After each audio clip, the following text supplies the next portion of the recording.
বাড়ির সামগ্রী দিয়ে রান্না হয় না, আজকে মেটে আর গিলে এই রোবটীয় রান্নাটা করে দেখাবো। প্রথমে টমেটো, পেঁয়াজ আর আলুটা ভালো করে চপ করে নেবেন। দেখুন ভালো করে কীভাবে করেছি আমি।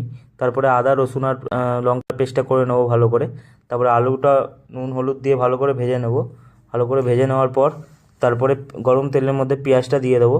পেঁয়াজটা একটু ব্রাউন ব্রাউন কালার আসলেই টমেটোটা দিয়ে দেবো। টমেটোটা দিয়ে ভালো করে নাড়াচাড়া করে নেবো।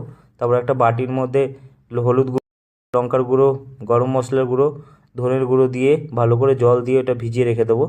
ভিজিয়ে রেখে টেস্টটা ভালো আসে। তারপরে আদা রসুনের পেস্টটা দিয়ে দেবো। তারপরে ওর মধ্যে আদা রসুনের পেস্টটা ভালো করে কাঁচা কাঁচা গন্ধটা চলে গেলে তারপরে ওই ভিজিয়ে রাখা মশলাটা দিয়ে দেবো। তারপর পরিমাণ মতো নুন দিয়ে দিলাম। পরিমাণ মতো নুন দেওয়ার পর তারপরে মেটে গিলাটা দিয়ে দিলাম। ভালো করে নাড়াচাড়া করার পর এটা হয়ে যাবে যখন, তারপরে হালকা করে জল দিয়ে গরম মশলা দিয়ে নামিয়ে দিন। ভালো করে একদম খেয়ে নিন দুপুরের খাবার।